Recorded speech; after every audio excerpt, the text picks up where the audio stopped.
Welcome to Alternative Egypt, the channel that gives a voice to the myths and legends of our ancient ancestors. We appreciate you leaving a comment on our videos, and please don't forget to like and subscribe to the channel for more alternative views on our ancient past.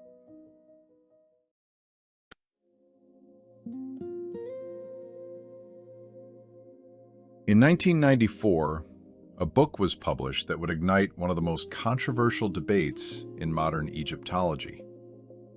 Written by researcher and international best-selling author Robert Bauval, the Orion mystery proposed a startling possibility: that the three Great Pyramids of Giza had been deliberately arranged to mirror the three stars of Orion's belt. It was a bold idea, and like many ideas that challenge accepted history, it was met with fierce resistance from the academic establishment. Yet despite decades of criticism, Bauval's Orion Correlation Theory has endured, becoming one of the most widely discussed alternative interpretations of the Giza Plateau. But there was a problem.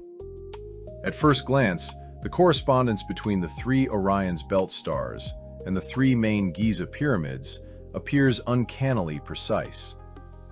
Yet closer inspection reveals an anomaly. When mapped directly, the Pyramid of Menkaure, G3, does not fall exactly where one would expect if it were intended to represent its stellar counterpart star, Mintaka. The fit is not perfect. Critics have long used this discrepancy to dismiss the correlation out of hand, arguing that a genuine blueprint should leave no margin for error. However, new research shows that the G3 misalignment anomaly may, in fact, deserve much closer scrutiny. Because embedded within Bauval's correlation proposal is a key assumption that is rarely questioned: that Alnitak and Alnilam are the stars that should be mapped and locked to their terrestrial counterparts, the Great Pyramid and Khafre's Pyramid, leaving the third star, Mintaka, and Menkaure's Pyramid as the misaligned outlier. But why should those particular anchor points, G1 and G2, be set in stone? Bauval offered no reasoning for this choice of anchor points. It was simply one option among several.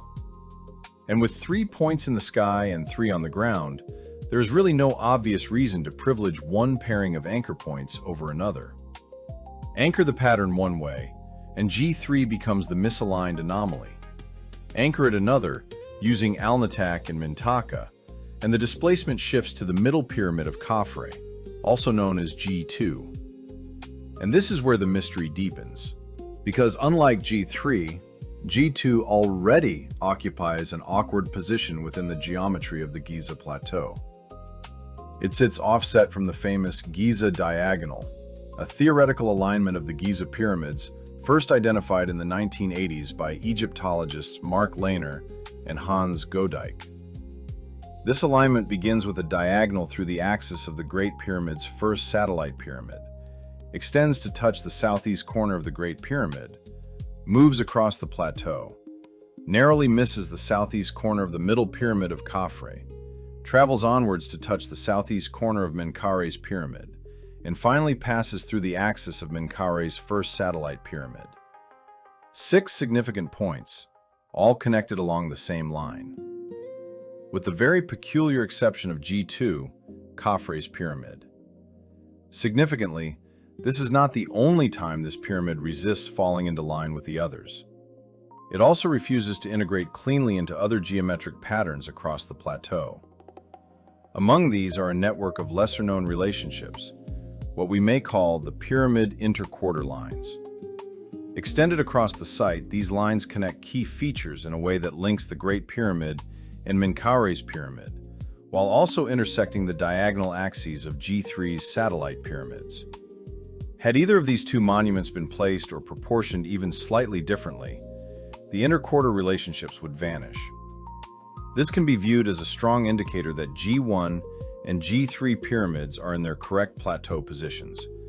That is to say that we should be treating these two pyramid centers as the anchor points for the Orion-Giza correlation, and not G1 and G2 centers. Conventional Egyptology tends to view the pyramids as separate projects, built independently across generations. But the geometry we observe here suggests something much more integrated, a grand, overarching design in which position, scale, and proportion were carefully coordinated. Yet G2 stubbornly refuses to fit in with the geometry that so clearly binds the other two pyramids. It does not sit cleanly on the Giza diagonal. It does not integrate into the interquarterline matrix. And it does not align with its stellar counterpart star, Al-Nilam.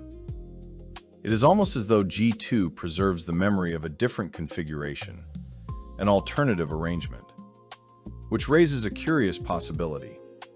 Perhaps the G2 we observe today was not originally planned to be at its eventual location. Perhaps like G1 and G3, Pyramid G2 was also originally conceived to be positioned in precise relation to its stellar counterpart star, Al-Nilam, but that the designers, for some underlying and important reason, felt it necessary to offset this pyramid slightly from its planned belt star ground position? If this is so, then the hypothesis is predictable and easily testable. By restoring G2 to its central position of Al-Nilam should, in theory, resolve the inconsistencies associated with this pyramid. Incredibly, when this is done, something quite remarkable occurs. The offsets, all of them, vanish. The diagonal discrepancies disappear. The interquarter relationships suddenly click into place, fitting like a glove. The awkward geometry of G2 now completely resolves. But there's more. When the pyramids are considered alongside their satellite structures, together, the Giza pyramid field presents three extreme outer points on the plateau: here, here, and here. Using these 3 points, we can draw a circle around them, a great Giza circle. And circles are not arbitrary. They have centers, and centers imply intention.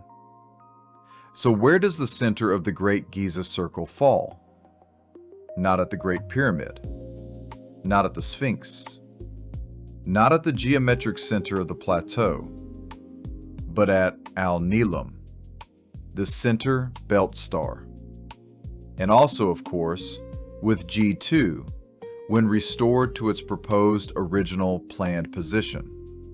At this point, the geometry becomes completely unified. The infamous misalignment error of G3 dissolves once the outer stars are used as anchors. If the geometry only resolves when G2 is repositioned, was its current location always intended?